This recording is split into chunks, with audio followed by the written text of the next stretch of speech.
Well, with all the stuff going on, I forgot to hit the record button. So you're gonna get, the first wash is not gonna be down. But the rest of it will be, and you'll get a photo of the original First wash. first wash. Oh, So hang on.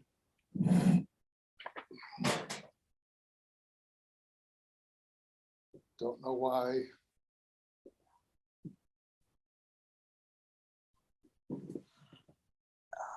Okay. So stuff happens. So you can see us and we can see you. Yes, no? Yes. Okay, Yes, I can see.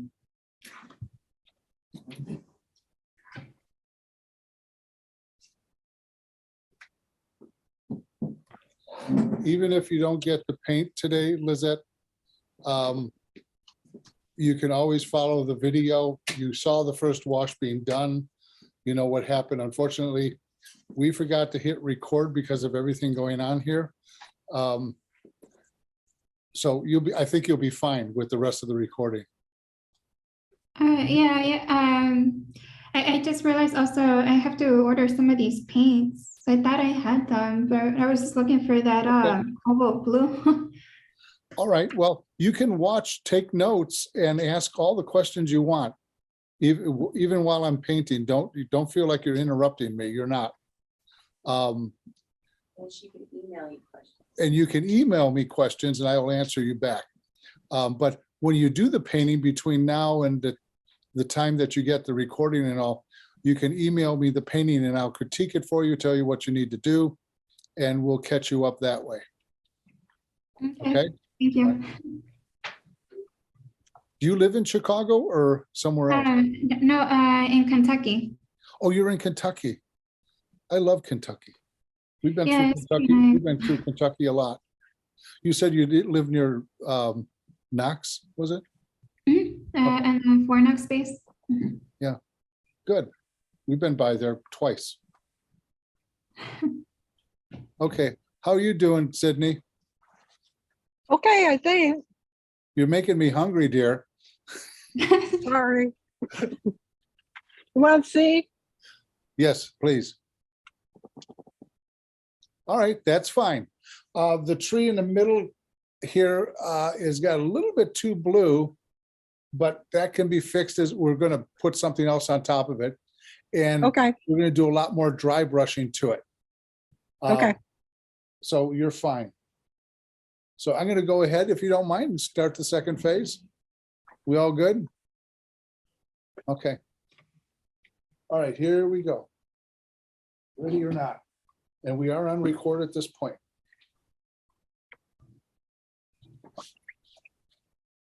All right. What do I want to address here at this particular point is the house a little bit more so that I can bring that into the rest of what's going on. So I am going to take and start with the house and get some color in there so I have a relationship with the rest of the painting here. The first thing I'm going to do, though, since we were having problems, I kind of lost track of certain things. I am going to tone this building down back here just with a little bit of a quick wash so that it falls back. And I'm going to tone the peak of the house here a little bit more and tone all this down. And this has got to come all the way down so it's unified. Now, I'm going to tap this up a little bit here. There we go.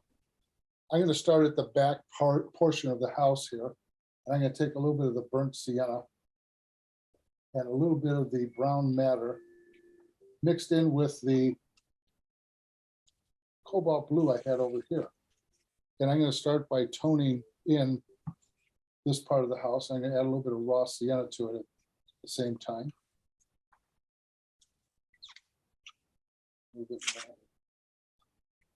And I can divide and conquer this later. I'm going to go right over the windows and into this part of the house here. I need to see the relationship of the warm against the cool.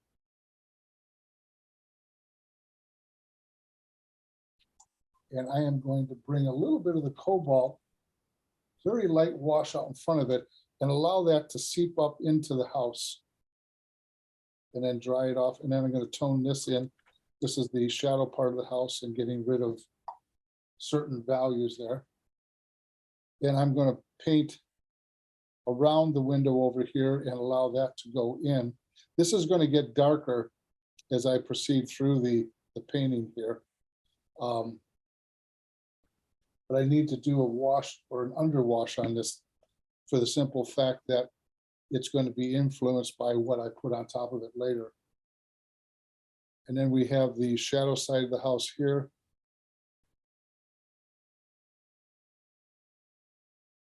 And I'm going to make this more colorful. I'm painting around the window because I want to retain that shape. And it doesn't matter if we have a little bit of leakage in on the roof, because I'm going to simply take a little bit of paper towel here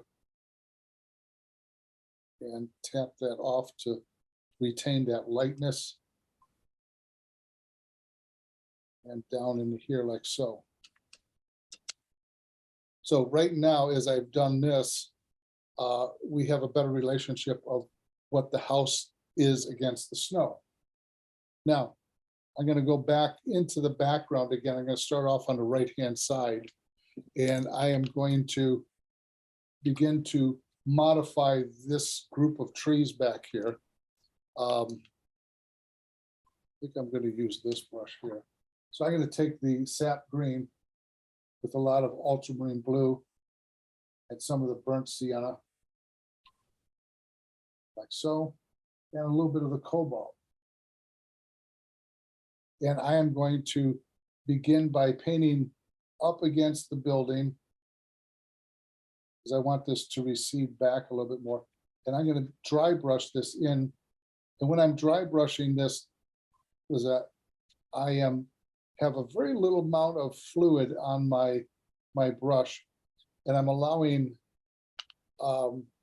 what I had put down previously to show through in several spots here, so that it gives it a little bit more depth. When I dry brush, I never cover anything completely that I've done previous. So I'm going to add a little bit more blue to this, and I'm going to give this a little bit of feeling of some of the pines. And handling of the brush, I'm just moving it up and down at this point.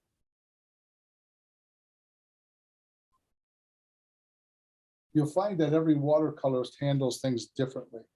I've known Bob Krajewski for over 40 years, so I know what he does, and I like what he does, but we both paint quite differently.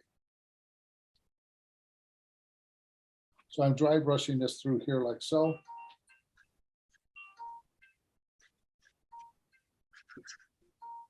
And I'm taking more cobalt blue.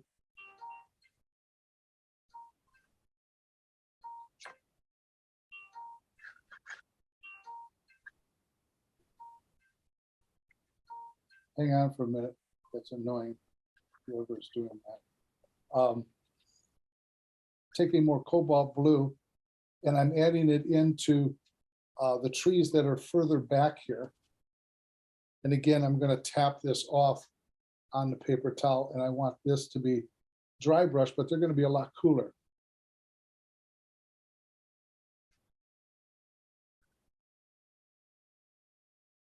And a little bit lighter in value and so forth, so that they have a tendency of falling back.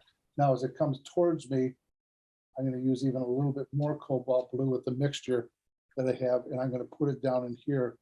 I want to make a little bit more of a cooler statement in here. And I'm going to take my toothbrush. I do use the toothbrush. And I'm going to take this warmer value here of a green, and I'm going to throw that right in here to kind of meld with what I've already put in.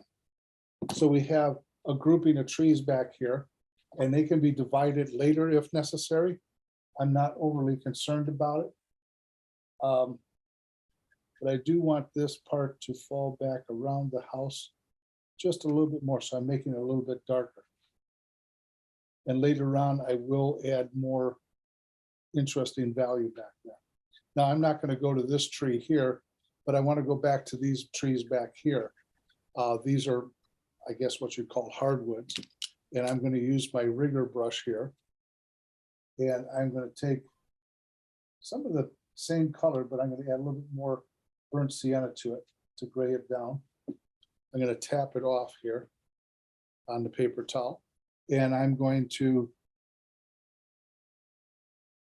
just very casually put them in. And I'm going to run them right to the top of the paper.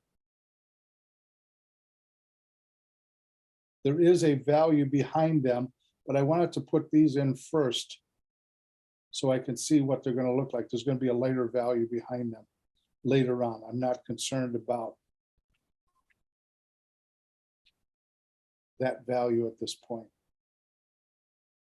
But I do want some of these hardwood trees coming up here and there so that it has a different balance and different structure than the pines. And in the photograph, they are there, but I'm kind of simplifying them. Now, what I'm going to do again is I'm going to take the toothbrush with a little bit of the warmer value here, and I'm going to sprinkle that in just to give this a little bit of body of girth back here, as there might be some leaves clinging to it. And then I'm going to come along to the front of the painting again.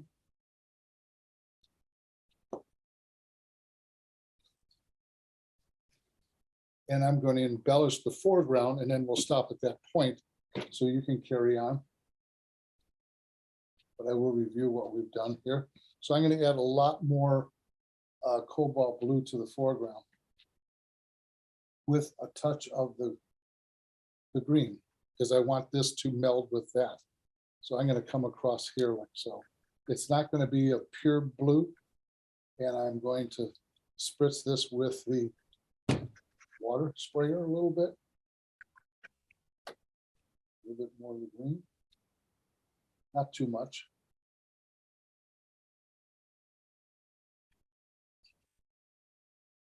And then what I'm going to do is take the spray again, and I'm going to hit that like so.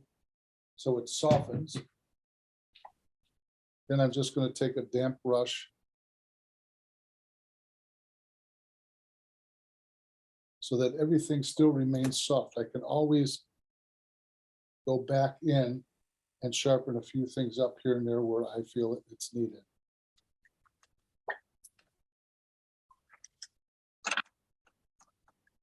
And tone the snow down in the background. Now, if I want to control it, I'll take my sponge and control this a little bit more and soften a few of the edges. I really don't want any hard edges too much in the snow to begin with, for the fact that all the hard edges are going to be up and around the focal point area here.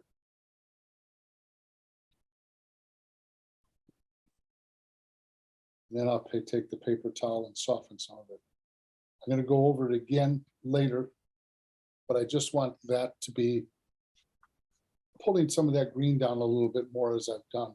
So what I did here is I put in the greens back in here, warmed them up a little bit, then I used cool colors. Now that this is still wet, I'm going to pull out a few lighter trees while it's still wet with my fingernail. I can always emphasize that a little bit later. I went through the house with the burnt sienna and raw sienna, allowing some of the blue to seep up and in. It's going to be darker as we move through it. And I put in the trees in the background here, very casually, very lightly. And then I spritzed them up on top with a little bit of that, yellow green up in here, just to give it a little bit more of a feeling of a bigger body. So you can go ahead and start that, and I am going to get some clean water. I'll be right back.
Okay, I'm back if you have any questions.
Do you have any questions? Anybody? Either of you? I can't believe there's only two of us. I know, but like I said, I think Denise is in Milan. And Janet has a calamity going on at her house. She has the camera going, but I can't see her or hear her. And Peggy, who has been with me a long time ago, is not feeling well, but I'll send her the video, of course. And I'm trying to figure out, this is really weird. I've never had this happen before. Diana is sitting with a friend that is terminally ill. Oh, Yeah, which is sad. Julie didn't show up, so we just have Sydney and Lizette. Is that pronounced right, Lizette? Yes, you're saying it right. All right. I had a student years ago that had an E after the two T's, and it was Lizette. I mean, everybody has a little bit different pronunciation of almost the same thing. Mhm. So did you take, Dale, yeah, go ahead, Sydney. the left little entrance Yes, is the front of it, not the front facing us, but the front where you go in. yes. Was that blue? I have a little bit of blue in there now. It's going to go a lot darker. So whatever you have in there will be covered. Okay. So Lizette, did you take classes with Bob in person at the palette? Yeah, I took, I think it was 4 weeks of watercolor classes with him. Okay. 1 day a week, I take it? Yeah. Yeah, I think that was 2020, but I kind of forgot some of it because like I haven't really kept up with watercolor painting every Okay. single day. All right, well, you will have a little bit of a struggle at the beginning. I will tell you that, which I think you already know.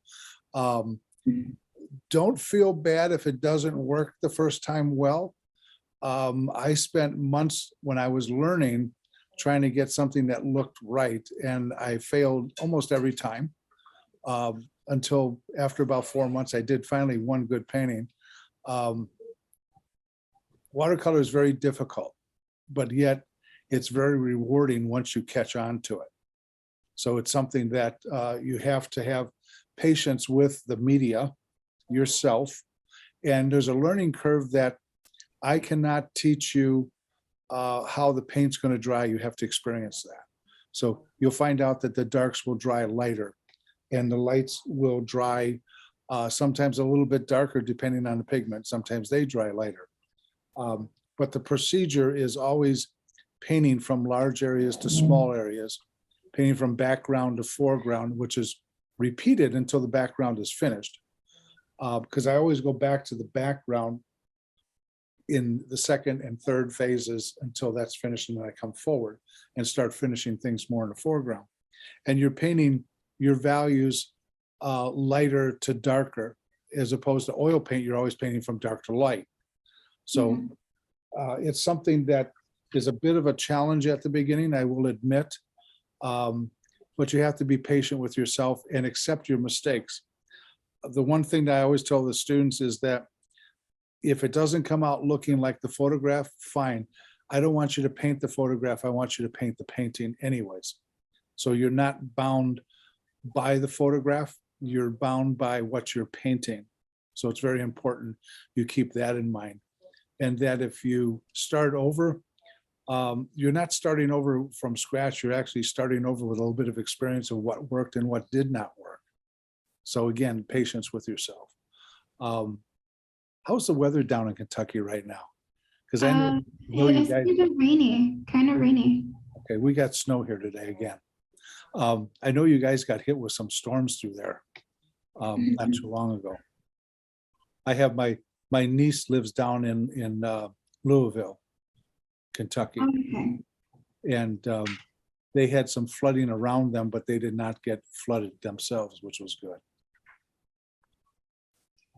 It's Yeah, pretty cool. I just got a little bit of water in my basement, but I mean, it wasn't anything too crazy. Yeah. Yeah, where we used to live in Northwest Indiana, we used to get hit with some pretty good rainstorms, and we'd have a little bit of seepage, but I had it always under control. Mm.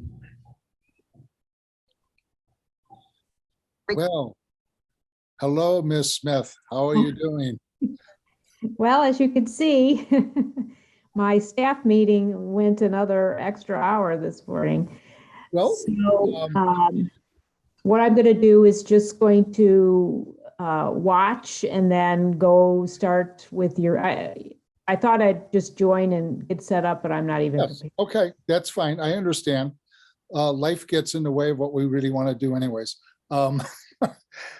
Unfortunately, I will admit the first part of the painting did not record. Oh, But after the second part, we took a picture, of course, of the first part. sure. But again, you know the process of starting from Right. background to foreground and so forth. You'll see what I did in the first part when I send you that. video by Sunday. Okay. You can always email me what you've done so I can tell you what you need to do, what you did right, what you did wrong, whatever the case may be. But please email it to me. Perfect. I will. We have a weird class today. We have 7 people in class and 2 people showed up at the beginning. As I was explaining, we have people that are out of town, people that have things going on at their house, all sorts of things. So they'll be here next week, I'm sure. Yeah. So you're the 3rd one to show up, dear. Sorry, I'm late to the party here. Oh, that's all right. We've had some weird things going on up here too. I had to hitch a ride with a student that I know from up here because we lost our transmission just before New Year's. Oh, goodness. Yeah, so it's in the shop, supposed to be done tomorrow, but I'll wait and see if they got all the parts and pieces back together. Okay. So Well, I will. Well, I'm having it rebuilt. that sounds like a project. Yeah, well, the year ended with a bang about 3 miles from here. The transmission went a big bang and we could only go 35 miles an hour. Yeah. And kind of limped home. And we made it home fine, which was a good thing. That's the silver lining of the black cloud. Okay. Well, I'm gonna just stop my video and watch and won't interrupt, and then I'll pick up with the video. All right. Okay, thank you, and I apologize. But Sorry. if you have any questions while I'm painting, just please ask. Okay, great. Thank you. Happy New Sydney. Year. Okay, good. I'm glad you could join us. Sydney, how are you doing? All right. All right, I'm going to be going back. Yeah, I'm going to be going back into the background here.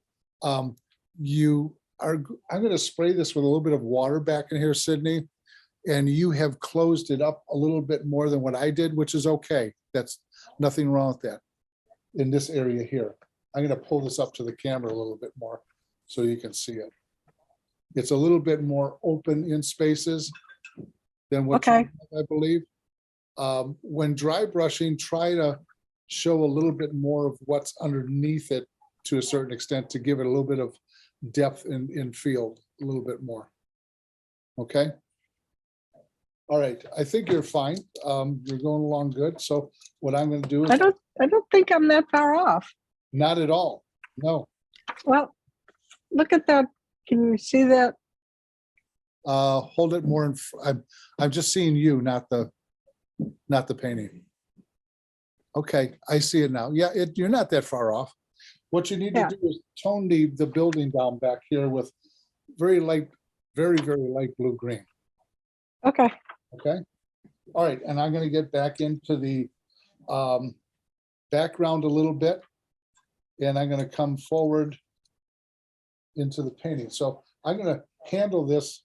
There's some more work I need to do in here and here, and then I'm going to come forward on the house and then attack the trees and so forth. So, okay, I'm going to take a little bit of the burnt sienna here, a little bit of the raw sienna, and a touch of the cobalt blue, and a little bit more raw sienna. I want kind of a warmish gray here is what I have. And I'm going to take, and I'm going to tap the brush off again on the paper towel, and I'm going to follow right along through here on the top of the roof. And I am going to dry brush this back here,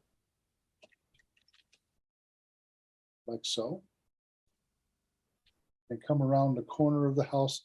And this is really to separate the roof of the house and ship that light out towards us. So this is just a stand of trees back there. And then I'm going to add some more cobalt blue and a little bit of a sap green. A little bit too much. There we go. And a little bit more of the raw sienna. So it's kind of a green that is grayed down. And I'm going to start on this side of the house down at the bottom here. And I'm going to just paint it right up into this so that it will diffuse into that wetness. And then I'm going to paint right up against that front door. And I'm gonna add a little bit of burnt sienna to that. Like so, so I'm creating the ground line up against the building there. And I'm keeping it kind of soft. I'm not trying to describe too much back here. I'm gonna take a little bit of this blue and accentuate some of the color that's there. And that will diffuse in there. I'm not handling too much on this pine tree, even in the future. Now, I'm gonna come back to this main tree here. And I'm gonna use a number 8 round brush. And I'm gonna give this a little bit more of a character to it. So I'm taking the sap green and the burnt sienna, a little bit of the brown matter. The brown matter will help gray things down, and some of the ultramarine blue, because I need this a little bit darker. And it's also going to be a little bit warmer than this tree. And I'm going to tap that brush off. And I'm going to begin by adding dry brush to this very carefully. I'm slowing my process down a whole lot within this phase of the painting. And I'm allowing some of that original blue-green that's grayed down to show through. Add a little bit more of the ultramarine blue. And I'm feathering it out towards the edges. So I'm painting in the direction that the branches go. A little bit more ultramarine again. And I'm going to add just a little bit more of the burnt sienna. So it's a very dark green. This will help push the other trees back a little bit more. Because our darker darks will come forward and they get lighter as they go back. I'm going to start filling this in just a little bit more as we move down, because the tree becomes a little bit denser. Doesn't show as much form towards the bottom. And I'm trying to make sure that there's a variety of edges on both sides, that it doesn't look like Martha Stewart came along and trimmed this for me. I don't want her touching my trees.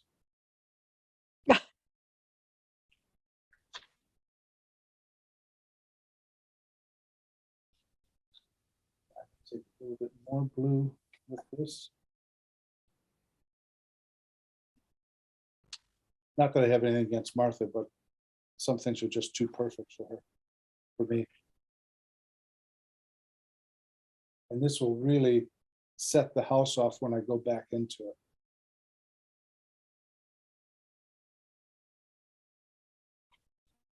And I need, again, some more blue and some more green. I want this fairly dark down at the bottom.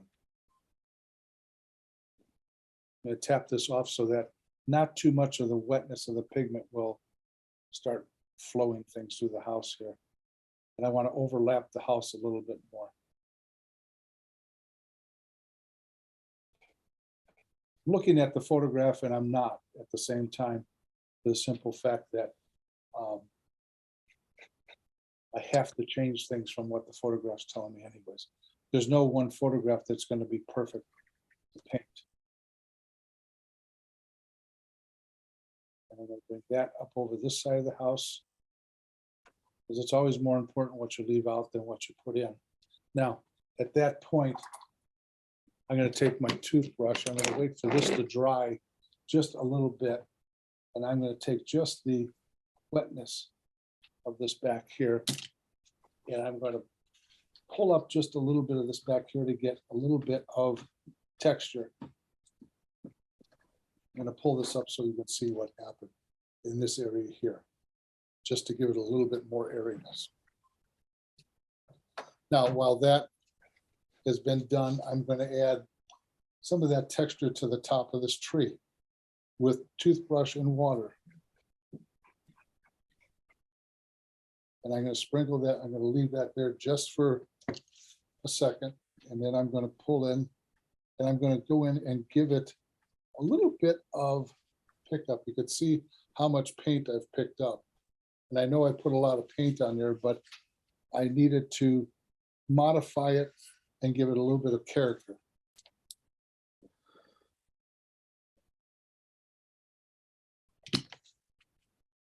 And a little bit on the bottom.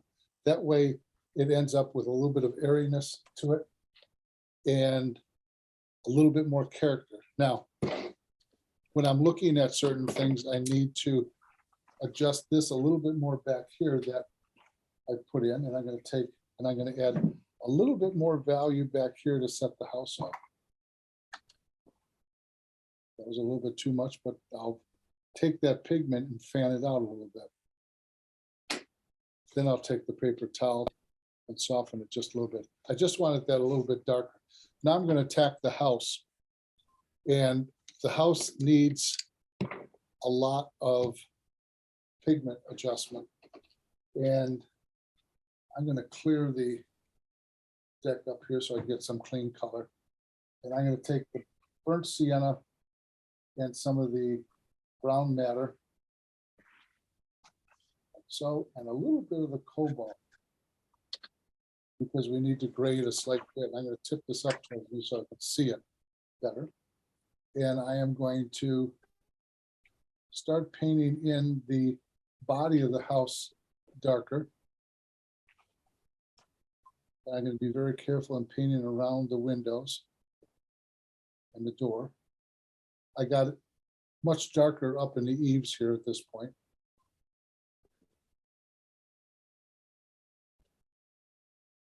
Like so. And I'm going to take and add a little bit of cobalt to it.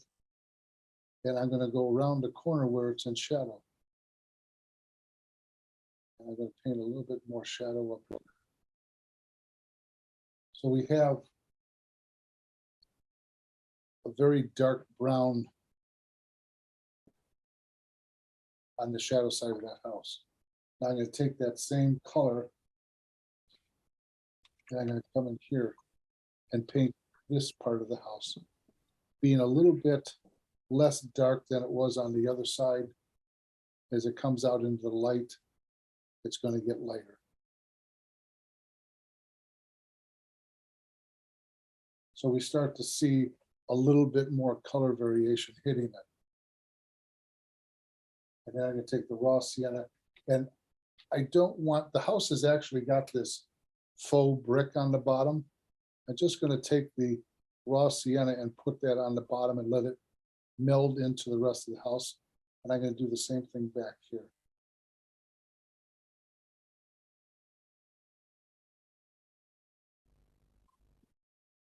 And I'm going to take again, I'm going to go and add a little bit more of the brown matter and the ultramarine blue, and I'm going to paint the darker side of the house here. You can put the details in later, such as the little bit of the cast shadows and what have you. But I need to get this darker to see what it looks like value-wise in relationship to the rest of the painting. And go right underneath the eave there. We'll take just a damp brush to move this around. Underneath here, like so. The house comes down on the other side. And we have these poles here that hold it up.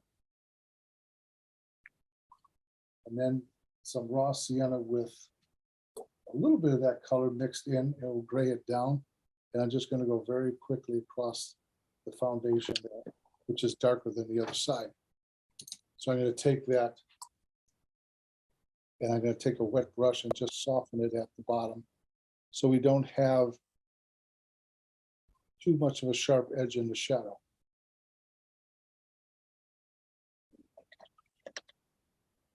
And soften this back here. Now the house, I'm just going to leave it dry just for a bit.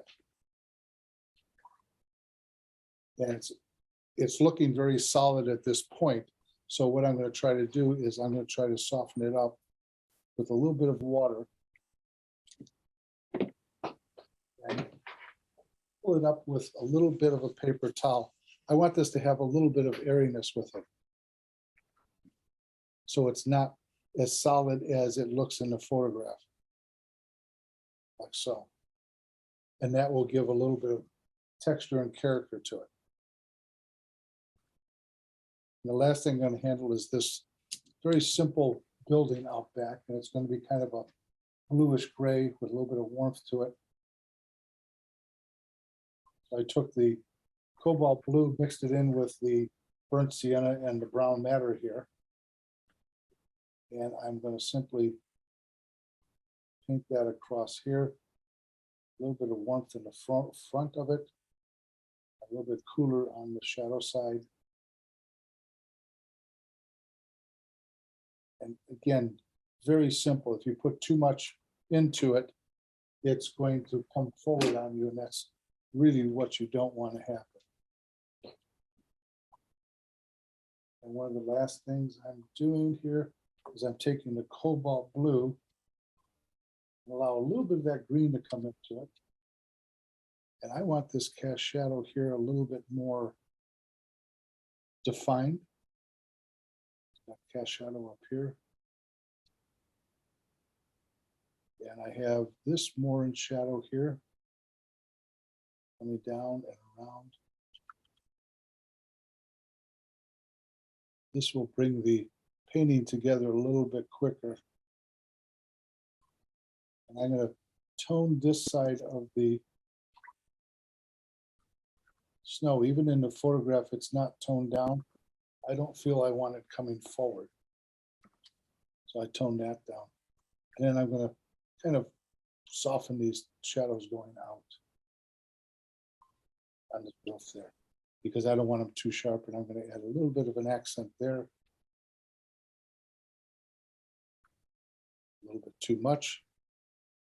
So I can take it up with the brush a little bit, add a little bit there.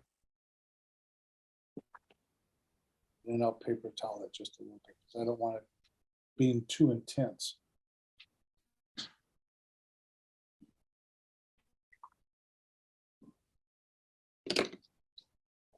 And I think that's where I'll leave this, with the exception of pulling out some of the lights in the windows here just a little bit.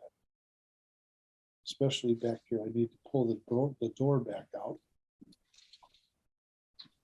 And I can do the detail on the house after this dries.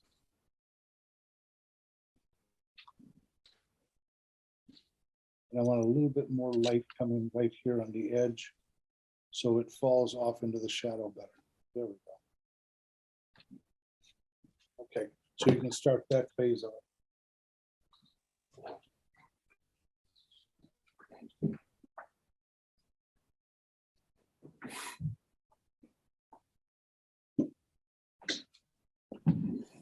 I'll be right back. Don't go away.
Nice. So over here, what I'm doing.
Okay.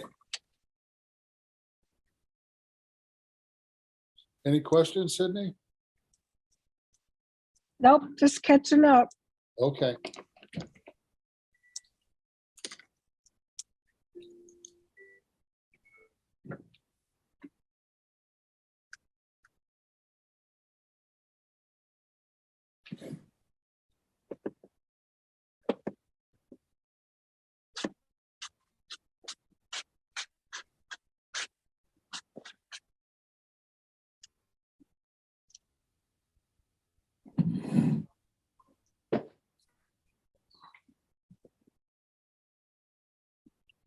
What did you do on the left side where the foliage meets the snow? This right here? Yep. When this was wet with what I originally put up here, I dropped in Yep. a little bit of cobalt blue so that it just sort of spread. Okay.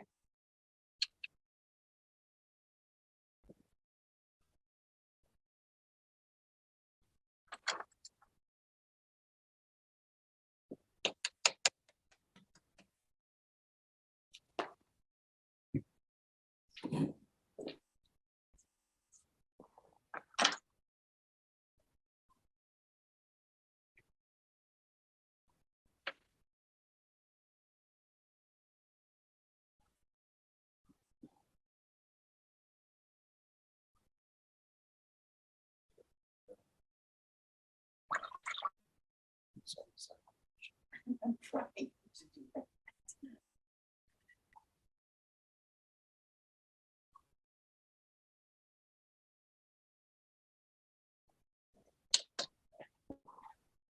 That sometimes works.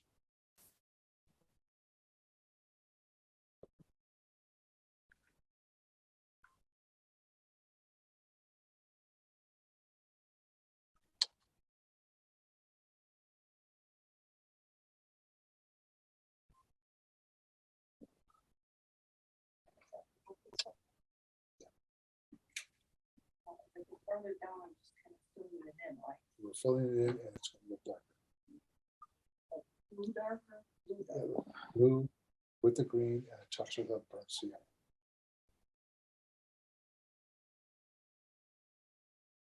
Because even this photograph is not true to value. None of the photographs are true to value. You have to kind of adjust.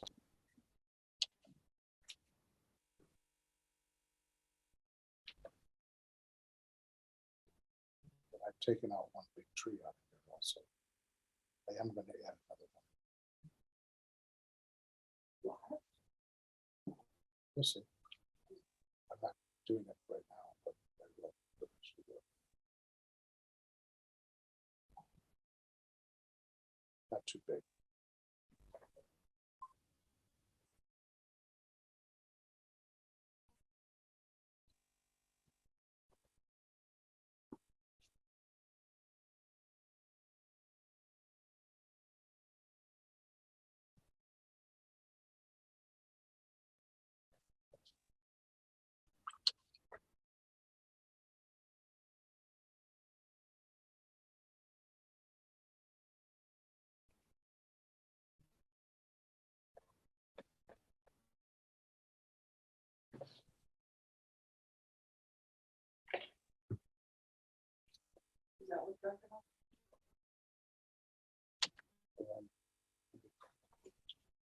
Fan it out at the bottom.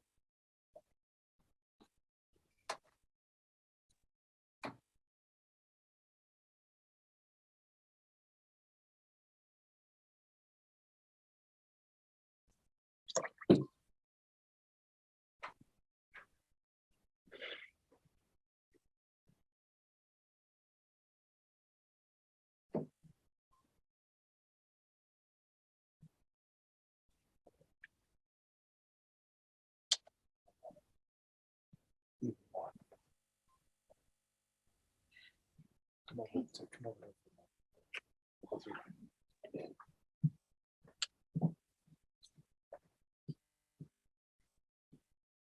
See how far it goes.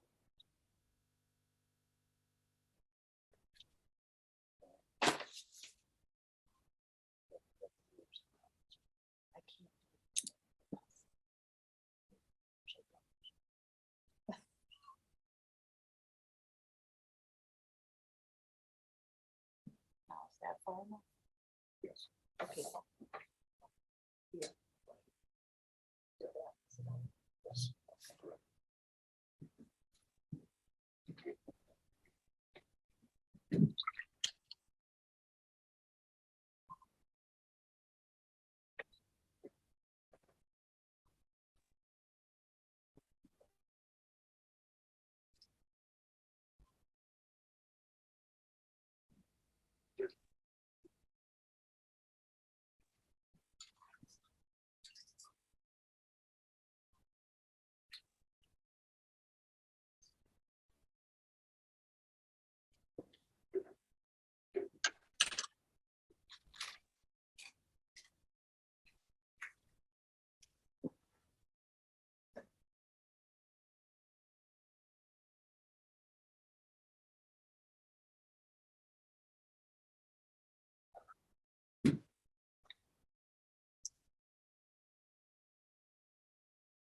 Then what I did, even before it dries, I spritz with a toothbrush water on there, and I pulled up some to get a little bit more airiness.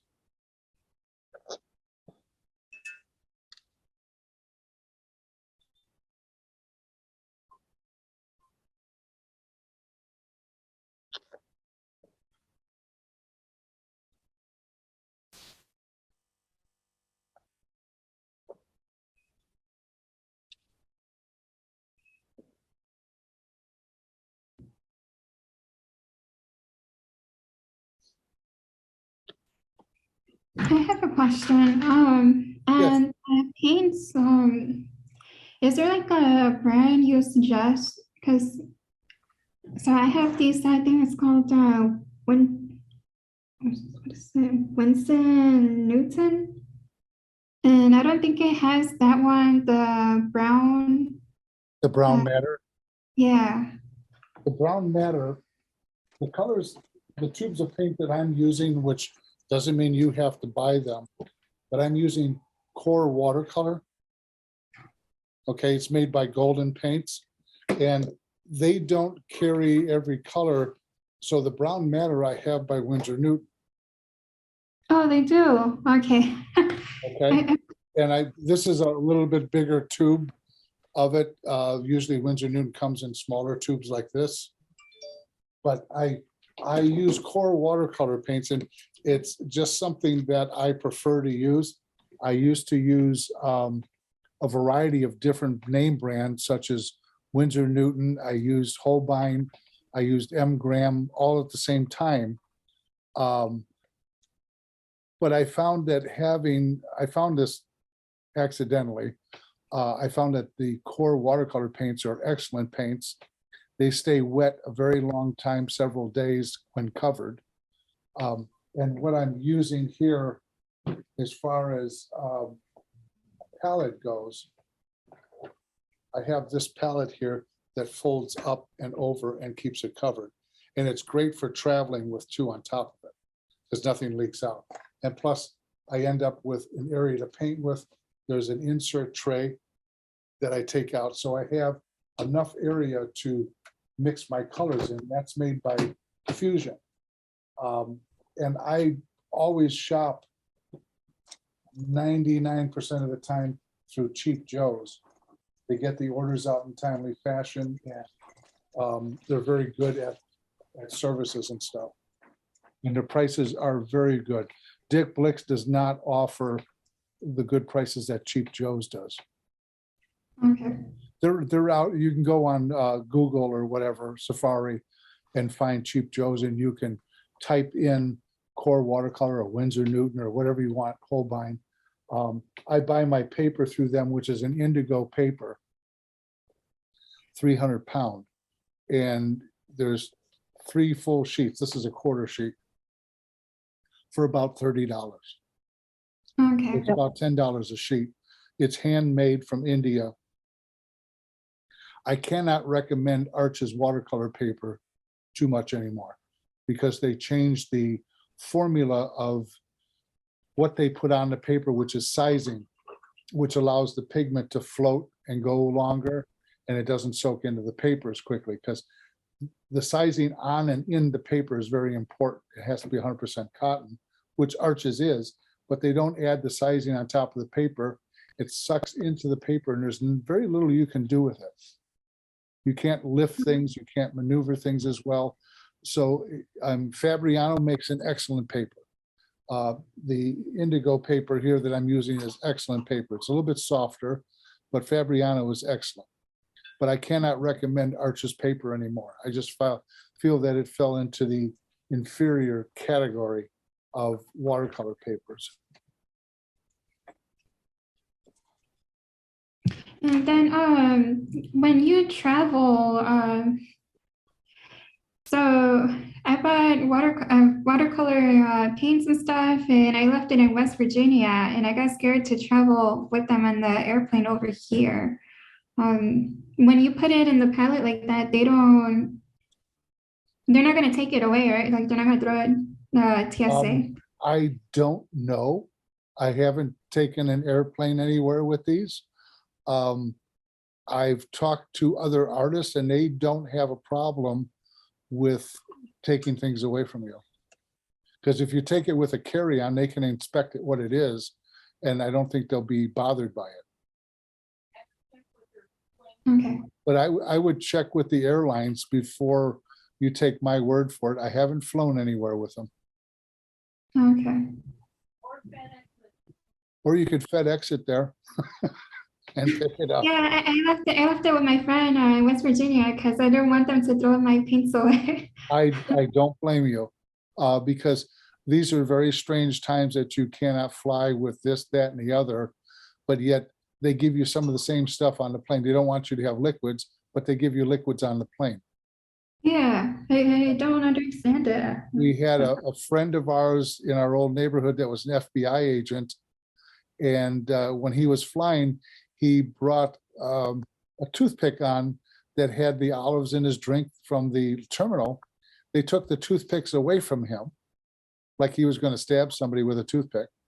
And then they gave him toothpicks on the airplane with the drinks in there, which made no sense whatsoever. I don't know. So I don't know to be very truthful, I don't know the rules and regulations of flying with art materials, but artists do it all the time. They travel to Europe with their art materials, with oils and watercolors and such. and I've not heard of any problems specifically. Oh, okay. But again, don't take my word for it because I really don't know everything about that. I would call the airlines and see what the requirements are for you to pack your luggage with art materials. Or if you have to have it on a carry-on so that they can inspect it. Okay. These are strange times. I have no idea what's going on with the airline, especially yesterday where everything was grounded and they don't still know why. That's the first time since 9/11 that all airplanes were grounded. Oh, no, I didn't even hear about that. I didn't know. Yeah.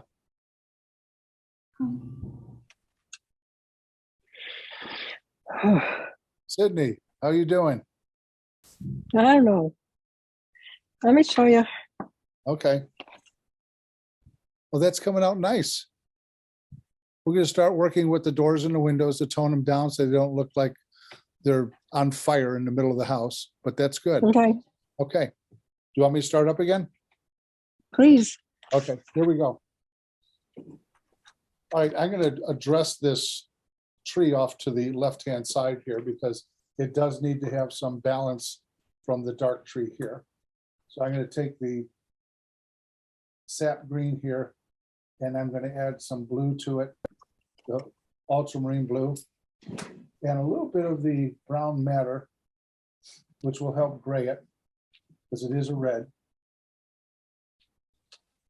And I'm going to take a smaller brush after I handle it with this brush, and I'm going to tap it off on my sponges, and I'm going to paint in the direction of the pine boughs.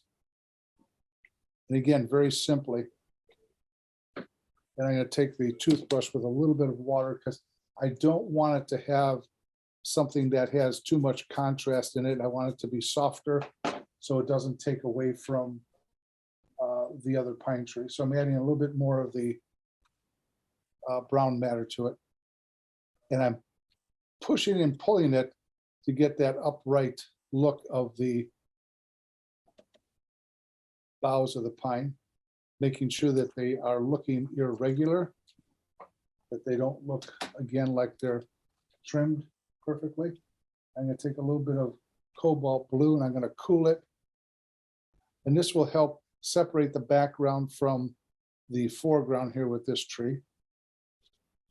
And as we come down, they're going to weight down because of the, or pull down because of the weight of the boughs of the pine.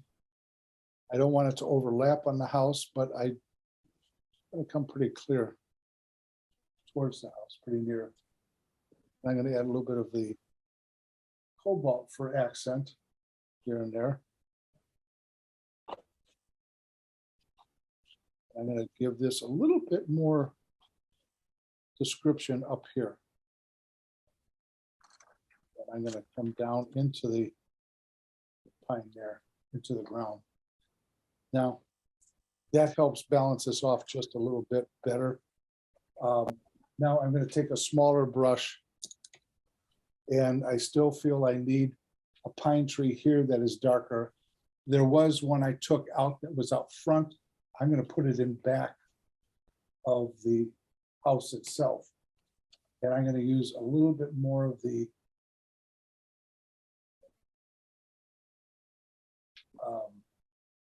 sap green, a little bit more of the burnt sienna in it. And I'm not going to put it in as dark as these. I do not want it to fight.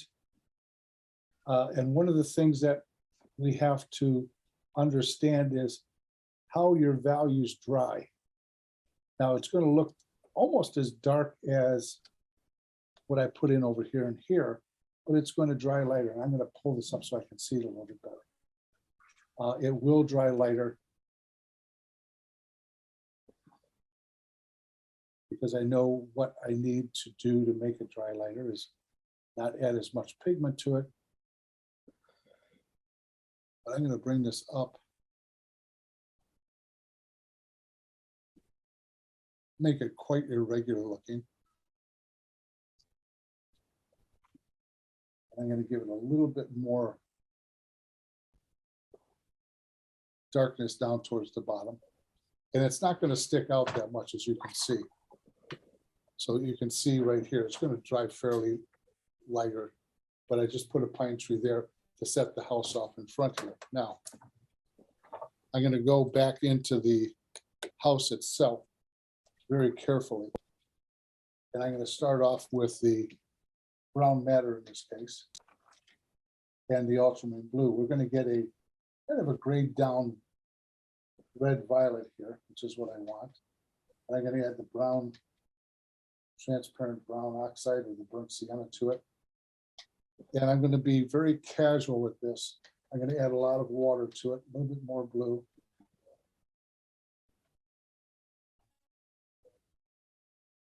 There we go. With a lot of water. And I'm gonna go in and I'm gonna first emphasize this corner of the building so it turns over in the shadow a little bit nicer, a little bit easier. And I'm gonna take this, I think I'm gonna use this other brush here.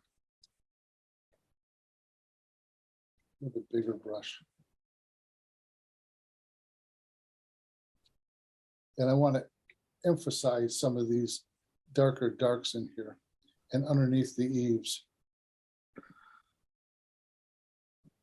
I'll address the windows again later, but I do want this to be darker near here, and it's going to get lighter as it goes away, so I'm not touching the left-hand side of the building there.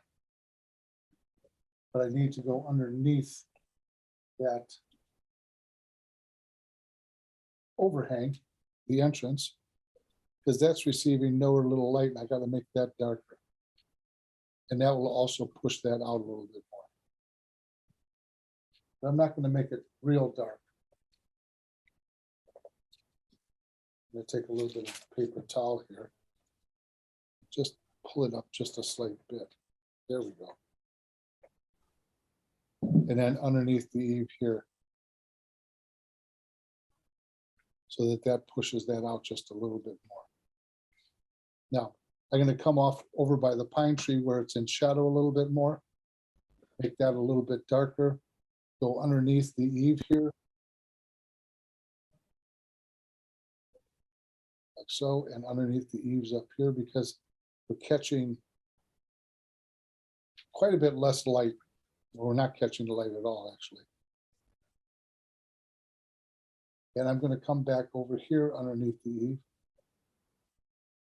At the same time, I'm going to take a little bit of cobalt blue and add an accent of a little bit of coolness underneath here.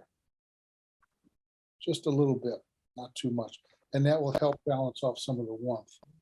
Now I'm going to do the same thing over here. And then I'm going to take a smaller brush that I was using before, and I'm going to come underneath the eaves here. And this one has a little bit more value or cast shadow.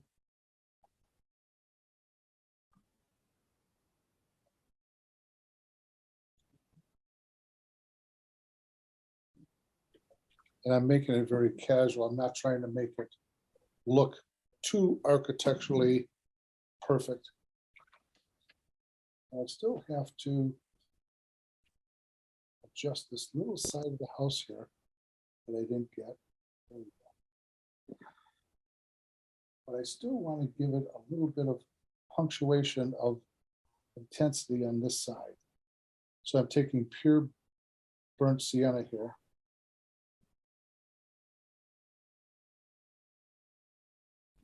And giving that a little bit of movement. So I'm going to come in here with the blue-green that I've created, and I'm going to tone the windows down quite a bit so that they fall back, and then the doorway.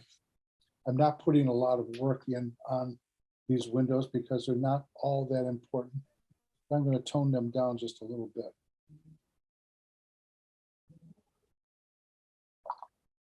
I'm going to go back to the building in the back here, and I'm going to give this a little bit more value change. And again, I'm trying to be very casual with it, because the more you work with it, the more it's going to come forward.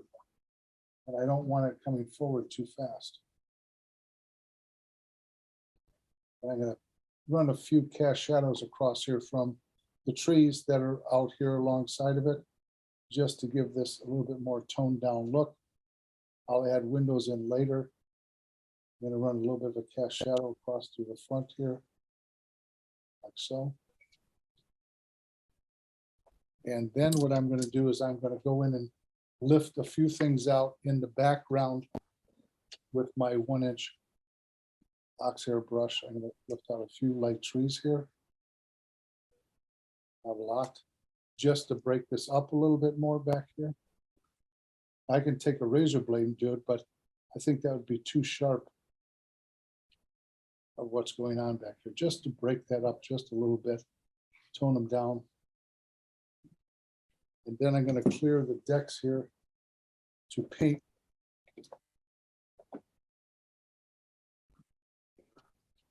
little bit more blue in the foreground here. So I want to address this area up here because that's going to get a little bit warmer as it goes back. So I need to intensify this up in here.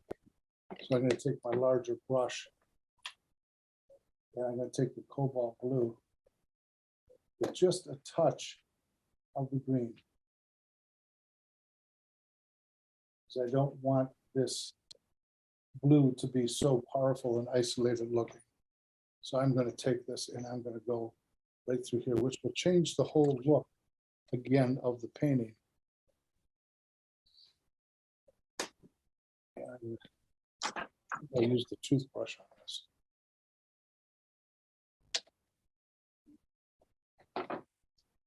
I'm going to add blue to this and off I go.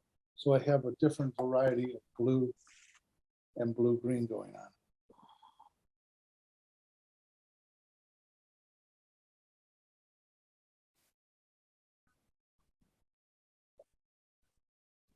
So it will eventually meld together. I'm going to add a little accent of straight cobalt blue up in here and up against the house in here.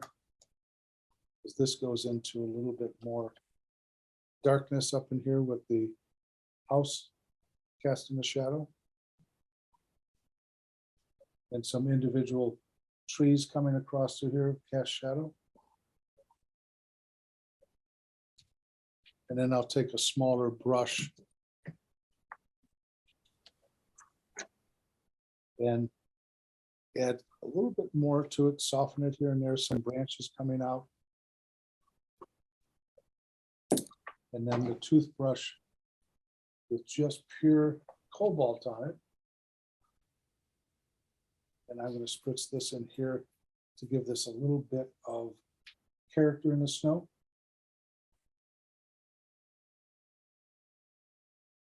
And that will intensify and meld with the snow a little bit more and give it a little bit of character. Do it a little bit up in here, a little bit up in there. And then I have a shrub that I think is kind of nice just to put in here. And I'm going to lift that out with my 1-inch brush here. And I'm going to take this and it's a lighter value shrub, and it's not very light in the photograph, but I'm going to lighten it up here. And that will soften the bottom of the pine.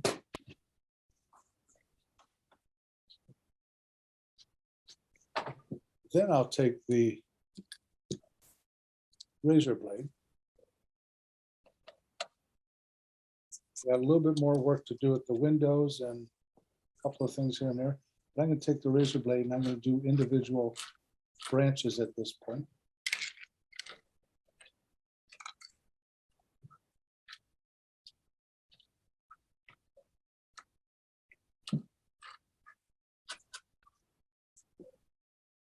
And I am going to add a few little ones back here that I said I wasn't going to, but I'm going to change my mind.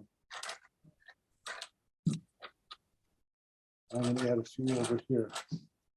Now, I am going to take out a little bit of light right here on this side. And then I'm going to put it back in on the overhang on this side because this is more in shadow.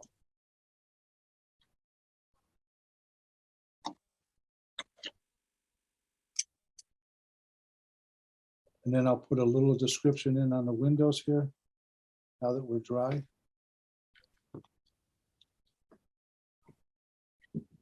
I don't want to add too much description for the fact that it will stick out. So I'm being very casual about it.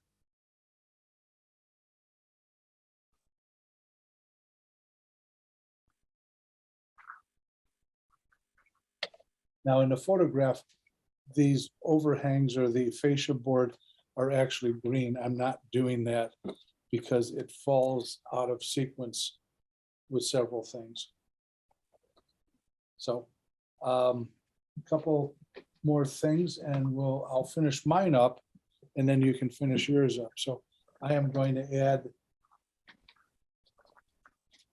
a few more darks to the trees in the background here.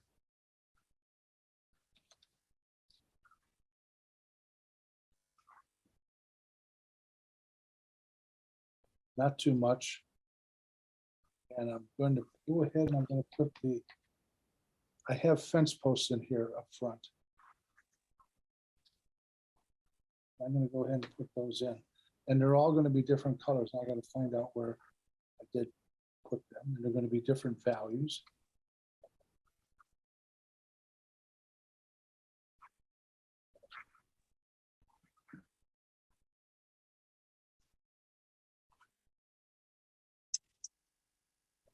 So I don't want them to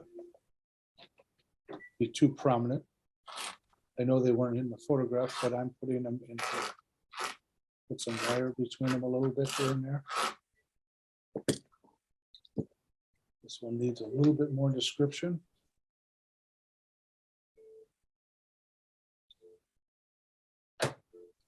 And then the very last thing I'm going to do is again clear the board over here. And I'm going to take my white paint. I did have white on the list with a little bit of the raw sienna. So it's going to need a little bit more.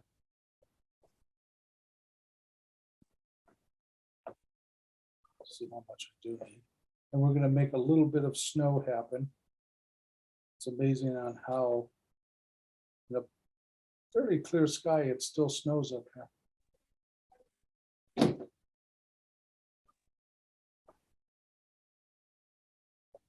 So I have it quite watery. And I'm just going to go ahead and I'm going to add a little bit of character of some snow falling. Don't worry about how it looks because it just kind of races down in different shapes and forms. I'm going to add a little bit of blue to it now. And then short bursts.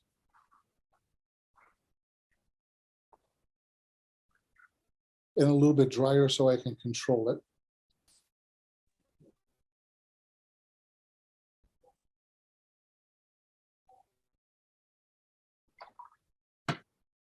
And let's take the tape off and see how it looks, and you guys can finish up yours.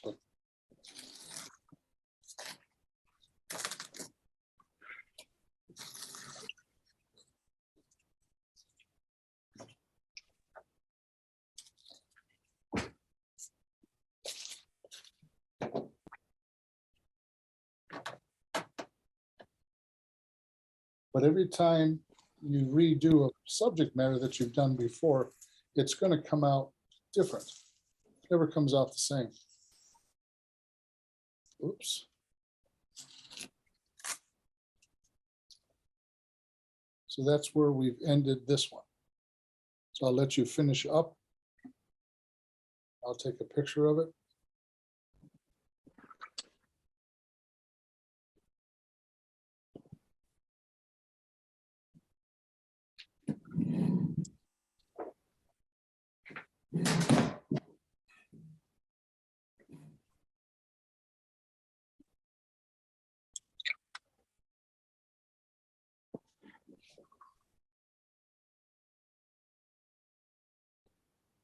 It's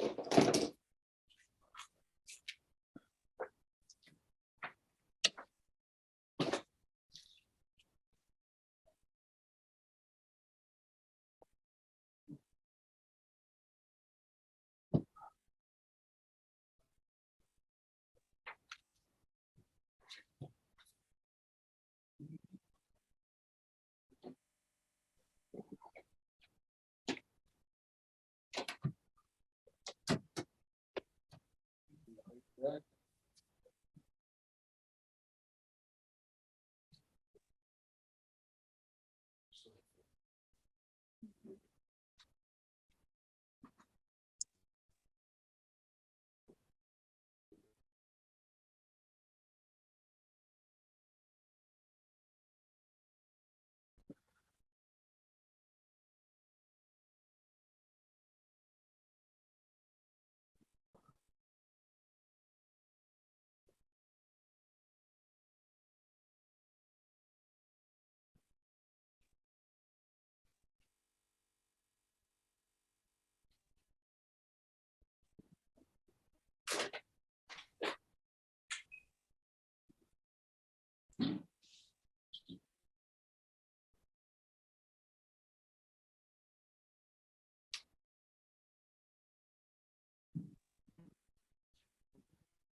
Well, it's only 20 after, so.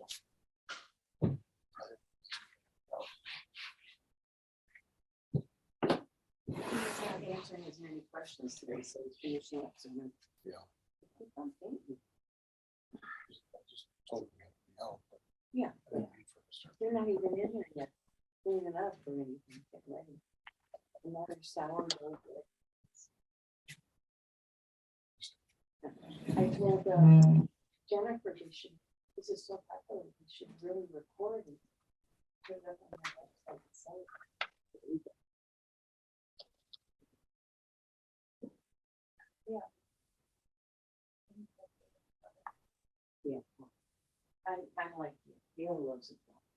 Yeah, I like it. I like it. Yeah. I just don't. You'll eat it.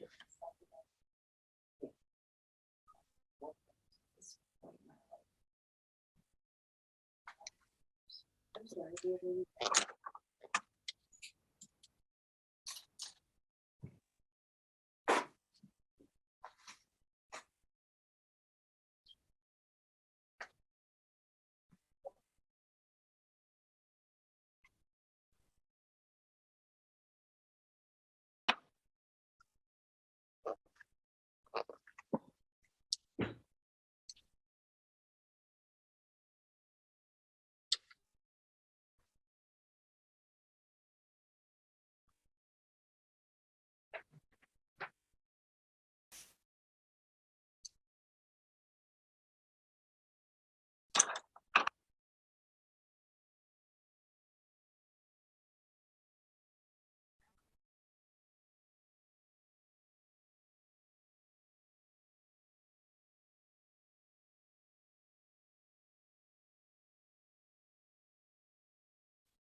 So did you paint your whole life or did you just? God, no. So much better if I did. No,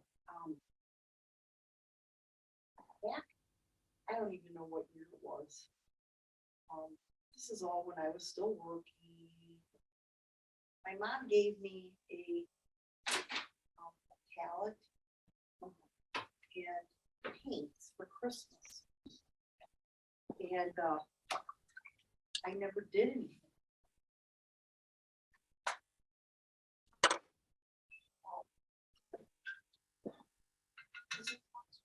Yeah. Oh, yeah. When I moved up here, I said to myself, I'm gonna learn to paint. And so, first class I ever took was No first one with kidding. them in the church up here. Pretty damn near closed. I know, that was so big. Woo.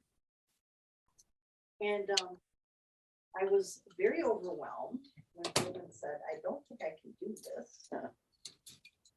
But, You proved them wrong. well, you know, I got Rick to try one class. Oh, That was just like a free for all. Yeah. Dale, does that look like enough right there? Yes, that's good. Okay. You need it. You need more cast shadow on the roof. Yeah, I gotta On the- really work on the house. Yep. The other house. And the front. So I think I'm doing good on the. But you know, Marilee, and that was when Lisa and Deb were there, they're like, oh, you should bring it in early, we do this open paint. And so I said, oh, okay, maybe I'll do that. Yeah. So I did. And that was it. I just started taking every class I could take. And the bug bit you though, that's the good thing. Well, you know, when you're retired, you really gotta have something that you like to do. I know, you don't want to because- just sit in the rocker, No, look out you the know, window. and I, you know, we lived in a village, okay? Uh-huh. I was a very big volunteer. I was on the library board for 25 years. You know, very involved. When I moved up here, I said, I'm not doing that stuff. Not getting involved in any community stuff. Mhm. And I haven't. And I really do enjoy doing it. Do you paint a couple times a week or? I paint sometimes I paint every day. Oh, that's wonderful. Depends on what's going on. Yeah. There's times when I have to clean up everything and just put it away because kids are coming and I've already had some of the 2-year-olds getting in, you know, the young ones getting into my stuff. And so now I just, when they're coming, I literally just go and put everything away Mhm. so that they can't get in anything. But no, I do, I really do enjoy it. I take it to classes. Mhm. And I do other things. I like this, I like.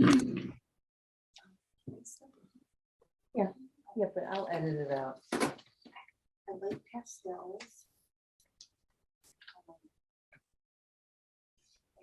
I do some pastels.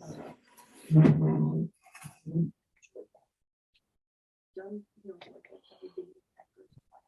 Yeah. The water. Some of it I like. You know, you don't know till you try it. See, it's very good software download. Are you painting it anything, Lizette? No, I'm still looking at my paints. Just, you know, Okay. like the paints that I Did you- have here. What is the name brand of those paints that you have in your hand? It is that Winsor Newton one. It's just that like these are kind of old and like painful all over it. Yeah, if they're hard, they're no good. I just wanted to warn you on that. Oh, okay. They've lost their, you can add water to them. They might work a little bit, but not as well as they should. I always warn, do you have the supply list of what I use by chance? No. All right, let me have my wife send it to you so that you have something to go off of, because I don't use a lot of colors. I think I have 7 or 8 colors listed. That's all you need. You don't need any fancy colors or anything. But I will have her send that to you so that you have it to go by, because it gives you, unfortunately, I do have Arch's paper on there, which I'm debating whether to take it off because a lot of students use it. But I warn you against it. I'd rather have you see if you can get Fabriano or the indigo paper that I'm using. This has a lot of great texture on it. Okay. Fabriano is a little bit smoother, but this is my go-to paper when I'm doing landscapes and so forth, because it gives me instant texture, which I like myself personally. But every artist has their likes and dislikes of things that you can run into, which, you know, we're all a little bit different, which is good. But I will have her send a list to you when we get back to our cabin, so that you do that. Okay. I just thought about it. It says you don't have the supply list of what we have.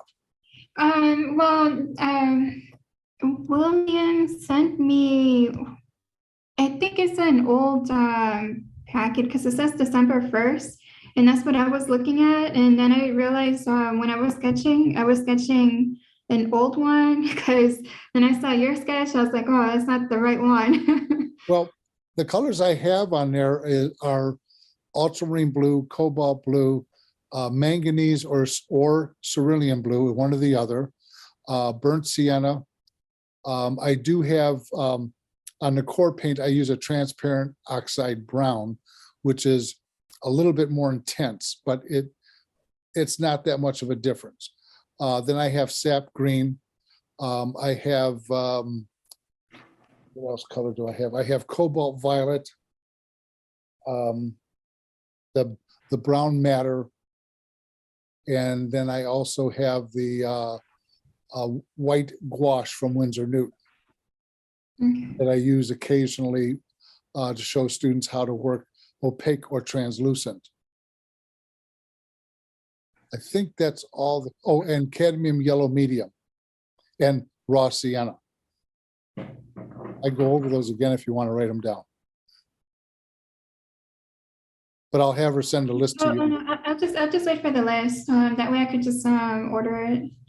All right, well, I'll have her send a list to you later today, and it'll give you an idea of what you need to buy. But I would go to Cheap Joe's and order for the fact that you're getting the best prices, and they have things on sale all the time. I'm always getting deals on certain things. What kind of brushes do you have? I just bought these. Hold on. This one. Oh.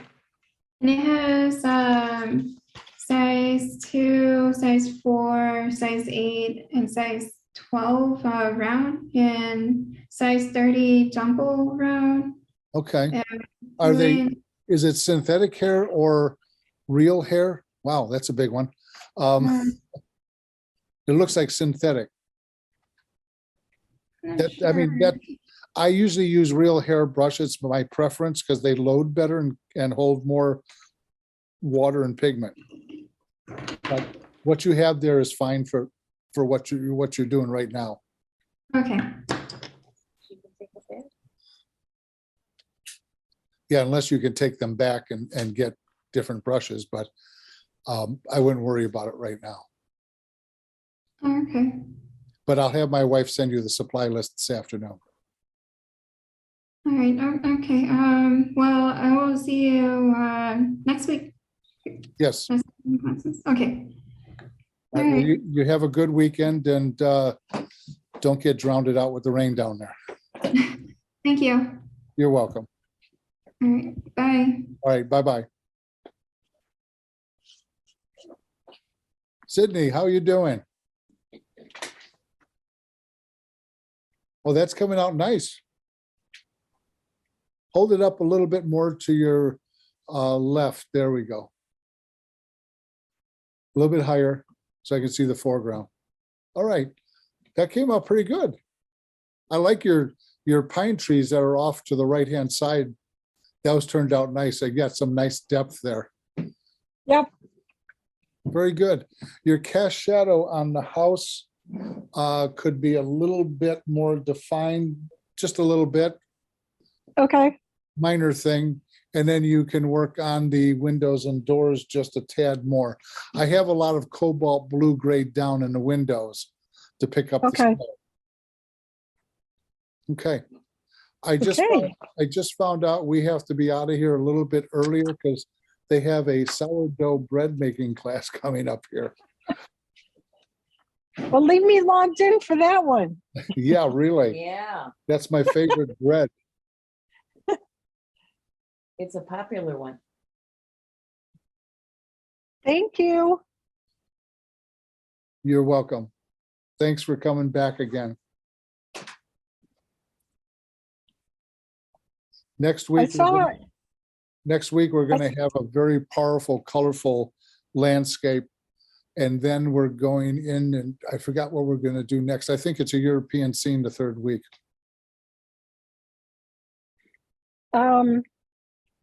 I saw on Palette and Chisel, they got, you listed for 2 more classes after this? 2 more 5-week sessions. Oh, yes, Yeah. I have 2 more. I have classes actually listed all the way to May, but he doesn't have them. He doesn't have them posted. Okay. Will they be different paintings? Oh, yes, yeah. I'm trying to Okay. get more variety within what we're doing. I pulled this out here because we were having problems getting the space here, and then we negotiated and so forth. So it was the last minute The Thing. internet space. internet. Oh, space. that's fine because I haven't painted this one yet. Okay, well, that's good. And of course, with the car problems, and then on top of it, I went out to snow blow the driveway and it froze up the other day and I have to have that repaired. So, you know, I'm just going with the flow. That's right. Okay, thank you so much, you guys. Okay, well, thank you for joining us Bye. again. You have a good weekend. You too. Marilee, stay healthy. Oh, I'm- I don't like this. I'm trying to keep her healthy, yes. All right, you take care and thank you again. You too. Okay, bye-bye.